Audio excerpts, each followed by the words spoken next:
This is a call to order. This meeting of the Board of Supervisors of Poinciana CDD. It's December 13th, 2016. We're in the Starlight Ballroom at 384 Village Drive. First order of business is a roll call. Bob Zamordi present. Rita Epstein present. Skip Stelfox, present. We have a quorum. Pledge of allegiance, we did that already. It's up to you. Okay, done. Next order of business is audience comments. Anybody in the audience have any comments regarding the agenda items? There being none. Next item of business is consideration of resolution 2017-03, electing officers of the district. Yeah, Mr. Chairman, we got at our last meeting. Yeah, I think it is. No, it isn't. That's okay. At our last meeting, the board organized, you elected your officers, but we didn't want to approve the resolution because it wasn't on the website. So we carried that over to this meeting, and what we asked you to do is to approve resolution 2017-03, which will be completed with the officers that you elected at your last meeting. Okay, I have a motion to approve resolution 2017-03. So moved. Second. All in favor? Aye. Aye. Motion passed. Okay, next item on the agenda is consideration of resolution 2017-01, approving prompt payment act policies and procedures. Yeah, that was put together by our office. The district is subject to the Prompt Payment Act under Florida law because we are a unit of local government. The reason why we put this together were twofold. One is the Prompt Payment Act is poorly written. And number two, and more importantly, that we have in the law some discretion to adopt some of our own policies. And if we have a payment dispute with the vendor, we ought to take advantage of having that discretion. So for instance, instead of something going straight to court, if there's a dispute, it would go through the district manager, he would try to evaluate it, and then it would come to the board, and then there would be an opportunity for somebody else to take the district to court. So we tried to build into these policies as much flexibility as we could so that we could resolve things at the lowest cost possible. And the other things these things do is just basically more clearly set forth what the district's obligations are when we have an invoice that is received. I will tell you that, to my knowledge, there is nothing the district manager has done wrong that's prompted us to have these. We have these being adopted by all our districts. So your district manager is already following most of these protocols. So I just want to make sure that you're aware that this isn't a reaction to anything. It's just being proactive so we have the most flexibility in the future as we can get. Well, do I understand that we had one of these before, but it was poorly written? No, the Florida statutes are poorly written by the Florida legislature. I do have a couple of questions about it, if you don't mind. Number one, on page 3, and again on another page, can I request that Mr. Moyer's email address be changed? Sure, which one they got? You got the villages in there. That is probably the best email address to contact me. It really just tweaks me the wrong way. That gets it to me the quickest, but we will give you another email address. Okay. Yes? Okay. Good. And I think, Bob, it's Gary@Moyer-Group.com. That's the one. That's the one. That's the one I have. Okay, next question I have is on page 8. Down at the bottom, the very last sentence. What is retainage? Retainage on a contract like a construction contract, let's say it's a 1-year construction contract. Each month, your contractor will submit an invoice, and let's just say it's $1,000 for that invoice in that month. The district will actually pay them $900 and retain $100 until the end of the contract when everything is done sufficiently. So it's basically a holdback from the contract to protect the district. I would have understood holdback. Yes. So it's really a percentage here. Yeah, typically you see, anywhere between 5 to 10%, but 10% is pretty customary. Any more about Okay, no, that's it for that one. So what do I we move need? adoption. We need a motion to approve resolution 2017-01 with the change as requested. Correct. And I think Mr. Stelfox is prepared to make that motion. Need a second? Second. All in favor? Aye. All opposed? Motion carried. Next item on the agenda is consideration of dissemination agent proposals. Mr. Chairman, you have in your agenda package a letter from Prager and Company, which is the company that did our original bond issues. It was Prager and Sealy, and then it became Prager. As part of those bond issues, we are obligated to provide certain information to the bond community. There's a company called EMA, which is an electronic data management company. Prager no longer desires to be in that business. Usually what is required to be provided in certain increments is deals with financial information of the district, the amount of assessments that have been collected, the sales pace within the community that comes from the developer. But since Southern Trent, your management company, does most of that anyway, especially in terms of the financing and accounting part of it, and they are set up to do this type of work. The agreement in your agenda package is for them now to step into that role at the same fee that we were paying to Prager and Company. Yeah, I see no problem with that. Okay, and I have a couple of questions on this agreement. Page 4, paragraph 7.3. What on earth does this say? I mean, I tried reading this at least 4 times. Well, 7.3 is what I would call fairly boilerplate language in a contract. I'll explain each one I to call you. it legalese. Okay, that's fine. And so, little I, where it says, no consideration shall be given to the captions of the articles, sections, or subsections, which are instituted for convenience. That basically means that there's a dispute in the contract, the judge is not supposed to pay any attention to where it says 7.1 entire agreement.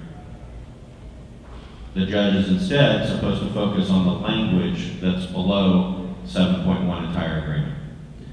Because sometimes captions can be written to not truly describe what's below them, and so lawyers, rather than focus in on coming up with the perfect caption, will have this language in there to say, disregard the captions.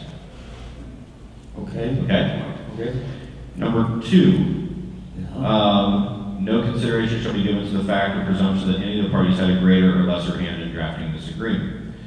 There's a provision of the law that is an older provision that sometimes comes up, and it basically says that if one party drafted the agreement and the other party didn't participate in it but just read it, the agreement is interpreted against the party who drafted it.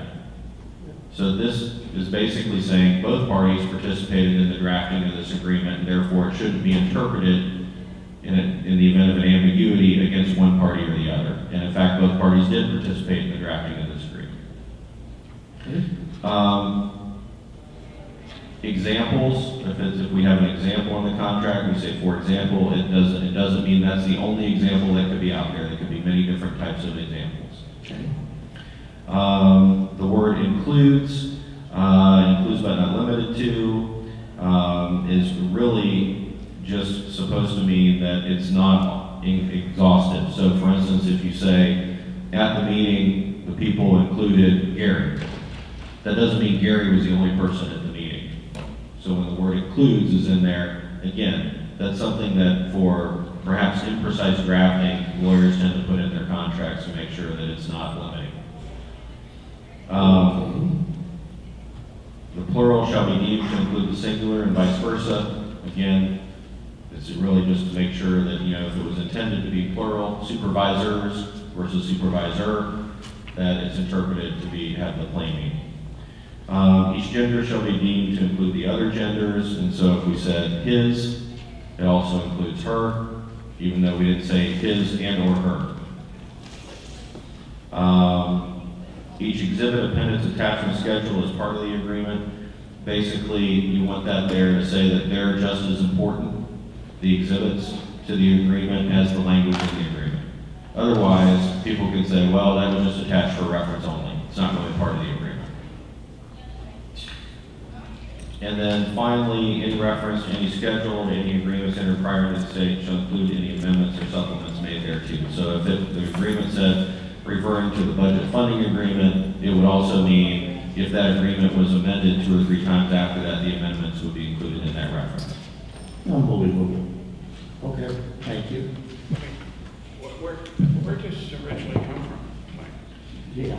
I would have to look at it, where it came from. I think and Gary, you may know it more than I do, because Lindsay's the one that worked on it, but I thought it was proposed and we provided revisions. So where it originally came from, I don't know. No, I think that is correct, and it came from Severn Trent Legal Counsel. Severn Trent is a big international water company and have a big international legal company. But it's honestly, And this is boilerplate language that they've probably been using for years. Every time something went wrong, they added another item. I guess yeah, so. and as your legal counsel, we're faced with making the bare necessity comments to try to reduce your costs, or we can come up with a perfect agreement that costs more to prepare than it does to actually pay them. So, Okay, we choose to include the boilerplate. thank you. Or Bob, we could do what I did when I first started in this business, and that is I'd come over, shake your hand, and say, here's what I'm going to do for you, and you're going to say, okay, we'll pay you for doing that, and that would be the end of it. But we don't do that Those anymore. days are gone. Okay, next page. I've heard this term before, I don't know how to pronounce it properly, but give me an example. Force majeure would be, for instance, a hurricane comes through and wipes out all records that we have to be able to produce our reports to Emma. That would be something that happened that's beyond both parties' control that frustrates the intent of the contract. So something like that happens. And shall be excused. The party's performance of any obligation on this agreement shall be excused if it's because of an event of force majeure. Yeah, which basically means something that's unavoidable to both the parties that would basically frustrate the entire intent of the contract. Okay. I know I've seen it a lot of times. For instance, the district gets dissolved. That would be another issue that we would have to deal with. Okay. Next item on page 6, Gary Moyer at thevillages.com. We could change that. Okay, thank you.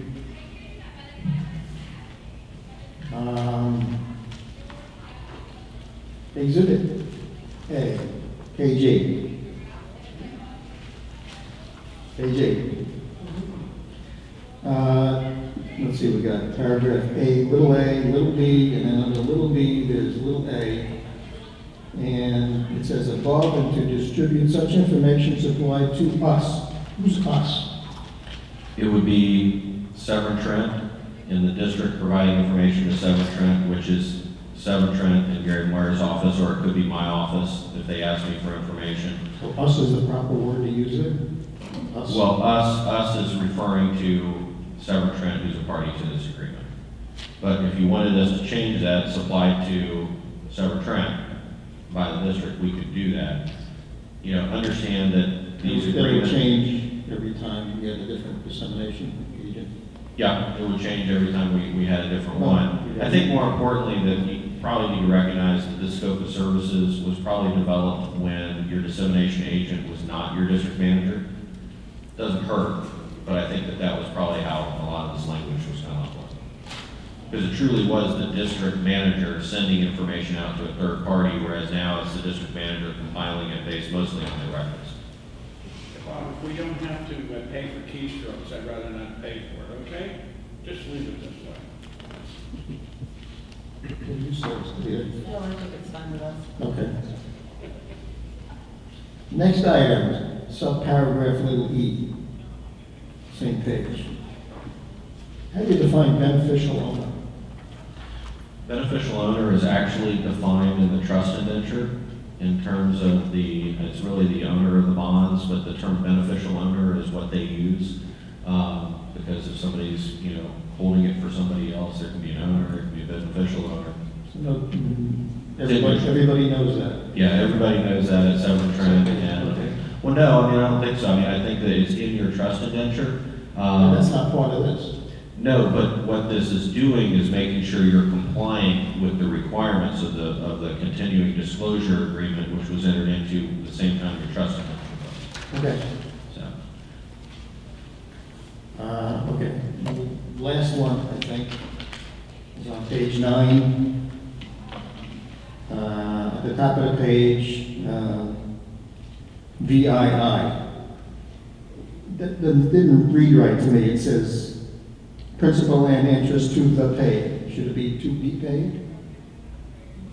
yes, Okay. we will make that change. Done. So we get a motion for approval of Severn Trent as the new dissemination agent? Correct. I make the motion. I'll second. With the corrections as noted. Yes, with the correction. All in favor? Aye. Aye. All opposed? Motion carried. Okay, next item on the agenda. Thank you for your indulgence, Mr. Stelfox. District Manager's Report. Mr. Chairman, I don't have anything further for you, thank you. Okay, next item on the agenda, Staff Report, our attorney. I think it would be appropriate for you all to change your January meeting to January 13th I defer to the district manager on his best guess on what time that should start. Let's target 2:30. Works for me. So it's, Poinciana West will be 1, the joint meeting 1:45, and this would be 2:30. Okay.